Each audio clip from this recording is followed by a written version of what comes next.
बिस्मिल्लाहिर्रहमानिर्रहीम। अस्सलाम वालेकुम दोस्तों, इस वीडियो में हम एक्नी के बारे में डिस्कस करेंगे कि एक्नी क्या होती है, कैसे इसकी डायग्नोसिस करके हम ट्रीट करते हैं। सब कुछ मैं आपको इस वीडियो में बताने वाला हूँ। सबसे पहले एक्नी की अगर हम बात करें तो एक्नी को दूसरे ज़बान में पिंपल्स भी कहते हैं, चूँकि ये सुर्ख रंग के जो हमारे दाने बनते हैं, जो कि हमारे फेस पे भी बन सकते हैं, हमारी चेस्ट पे बनते हैं और अमूमन बैक पे भी बनते हैं। ये 3 जगह पे एक्नी बहुत ज़्यादा हो जाती है। अब ये जो एक्नी है, अगर हम इसकी बात करें तो ये क्यों होती है। सबसे पहले हेयर फॉलिकल्स जो होते हैं, यानी बाल जैसे हेयर फॉलिकल्स जो होते हैं, जिल्द के नीचे एक ग्लैंड बनाते हैं जिसे हम कहते हैं सेबेशियस ग्लैंड। अब स्पेशियस ग्लैंड जो है वो एक रतूबत खारिज करता है, हार्मोन सेक्रीट करता है जिसे सीबम कहते हैं। और ये जो सीबम है ये निकल नहीं पाता अपनी जगह से, और इसकी वजह से जो है एक्नी वगैरह हो जाती है। अब जो एक्नी की अगर हम बात करें तो ये इसकी स्टेजेस होती हैं। सबसे पहले आप इस पिक्चर में देखें, ये वाइट हेड भी होती है, ब्लैक हेड भी होती है शुरू शुरू में। अब इस पिक्चर में आप देखें, ये ब्लैक हेड एक्नी यहाँ पे दिखाई गई है। इसमें क्या होता है कि हेयर फॉलिकल्स मुकम्मल तौर पर ब्लॉक नहीं होता, जैसा कि हमने पीछे देखा था। इसमें मेलानिन उसके अंदर से बाहर आ रही होती है और उस मेलानिन की वजह से ही इसका कलर जो है वो ब्लैक हो रहा होता है। उसके बाद होती है वाइट हेड वाली, यहाँ पे आप देखें, इसमें क्या होता है कि हेयर फॉलिकल्स जो है कंप्लीट ब्लॉक होता है। उसके अंदर मेलानिन जो है वो बाहर बिल्कुल भी नहीं आ रही होती, जैसे वो ब्लैक में आ रही थी, वाइट में बिल्कुल नहीं आती, और इसी वजह से इसका कलर जो है वो वाइट हो जाता है। ये तो होती है इनिशियल स्टेजेस वाइट और ब्लैक हेड वाली। अगर हो जाए थोड़ा सा आगे ये जाए तो थोड़ी सी मज़ीद ख़राब हो जाए तो ये सुर्ख या रेड किस्म के जो कलर के निशान होते हैं ये बनना शुरू हो जाते हैं। ये तीसरी स्टेज में बनेंगे। और चौथी जो है स्टेज, उसमें क्या होगा कि उभार बनेंगे। अब ये जो रेडनेस है इसके साथ साथ जो है दर्द भी होगा, और दबाने से जो है वो दर्द बहुत ज़्यादा हो जाता है। और जो आखिरी स्टेज होती है उसमें क्या होता है कि एक्नी वल्गैरस उसे बोला जाता है। इसमें जो उभार बनते हैं वो बड़े होकर थोड़े से और नोड्यूल्स बन जाते हैं, और इन नोड्यूल्स का जो साइज़ है वो 5 मिलीमीटर से 10 मिलीमीटर तक तकरीबन होता है, और ये अमूमन स्किन से नीचे यानी जिल्द के नीचे बन रहे होते हैं। अब ये सब एक्नी कहाँ कहाँ पे होगी, जैसे मैंने आपको बताया था कि ये सेबेशियस ग्लैंड जो सेक्रीट होंगे ये चेस्ट पे होंगे, फेस पे होंगे, और कमर पे ये बहुत ज़्यादा एक्नी हमें देखने को मिल जाती है। अच्छा, इसकी जो आखिरी स्टेज है ना, उसमें क्या होगा कि ऑब्स्ट्रक्शन हो जाएगी बहुत ज़्यादा। उसमें बाज़ों का ऑब्स्ट्रक्शन हो जाएगी और वहाँ जो है इन्फेक्शन हो सकता है, कोई जरासीम इस एक्नी के अंदर हमें मिल सकता है। उसके अंदर हमें रेशा वगैरह यानी पस वगैरह मिल सकती है। ये बहुत ही डेंजर किस्म की स्टेज हो जाती है एक्नी की।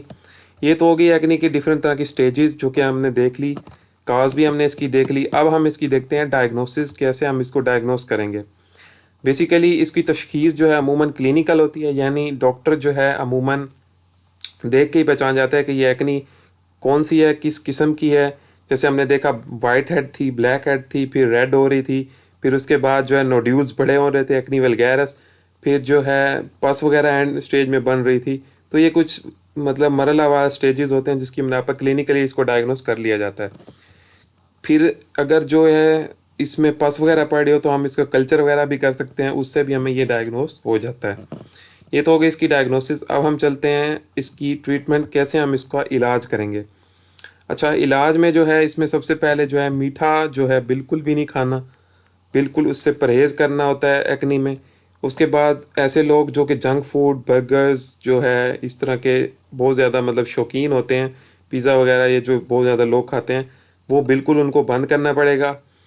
उसके बाद जो है उनको स्किम मिल्क को यूज़ करना चाहिए, क्योंकि जो स्किम मिल्क वो मिल्क होता है जिसके ऊपर से मलाई जो है वो उतरी हुई होती है, उसको स्किम मिल्क बोलते हैं। ये उनको करना चाहिए। उसके बाद अगर हम मेडिकली अब इसकी बात करें तो ऐसे लोगों को अमूमन एक सोप यूज़ करने के लिए दिया जाता है, जो जिससे वो अपने चेहरे को धो सकते हैं। इसको कहते हैं एक्नी सोप, और ये एक्नी एड के नाम से आता है। इसके बाद जो है, अब जो भी लोग एक्नी के पेशेंट जब भी वो मुंह धोएं तो उनको हमेशा उनको चाहिए कि वो टॉवल से बिल्कुल खुश्क ना करें, उसको खुद ही खुश्क होने दें। तो उसको उन लोगों को ये भी एहतियात की जाती है। इसके अलावा उनको कुछ क्रीम्स यूज़ की जाती हैं एक्नी में।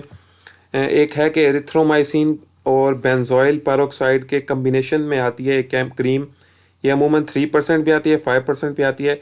इसको दानों के ऊपर लगाया जाता है अमूमन, जो है थोड़ा सा मतलब मटर के दाने के बराबर, थोड़ा सा फेस पे लगा के और फिर उससे पूरे फेस को मल लिया जाता है। ये अमूमन रात के वक्त लगाई जाती है और दिन में 2 बार लगाई जाती है। बहुत ही ज़्यादा इफेक्टिव है, बेंजामाइसिन के नाम से ये आती है।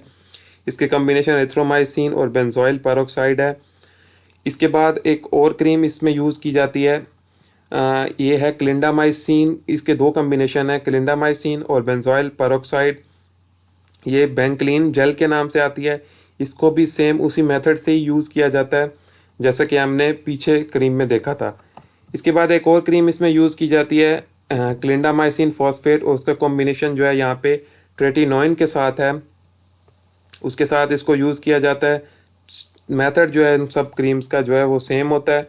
इसके बाद एक और क्रीम इसके लिए यूज़ की जाती है, क्लिंडामैक्स, जो कि बेसिकली जिसमें सिर्फ क्लिंडामाइसिन फॉस्फेट होता है, इसमें कोई और कम्बिनेशन नहीं होता। क्लिंडामाइसिन का एक और मतलब जो अकेले इसको यूज़ किया जाता है, एक और इसका क्लीना जेल के नाम से आती है, ये भी यूज़ की जाती है इसके लिए। इसके अलावा जो है बेंजोइल पेरोक्साइड जो है उसकी एक अलग जो है फॉर्म भी आती है, ब्रेवोक्सिल के नाम से। ये भी क्रीम है, ये भी उमूमन 4% आती है और ये भी रात को सोते वक्त और सुबह शाम यूज़ की जाती है। अच्छा, इसके बाद एक और क्रीम है ट्रेटिनोइन, इसका भी अलग मतलब एक क्रीम आती है, रेटिन ए के नाम से आती है। ये भी 0.05% यूज़ की जाती है।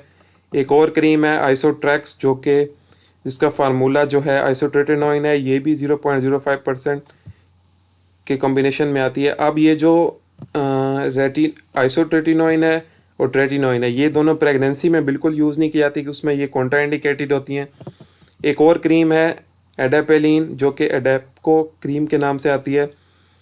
अब ये भी इसके लिए इसका क्रीम और जेल दोनों आता है और ये इसके लिए यूज़ की जाती है।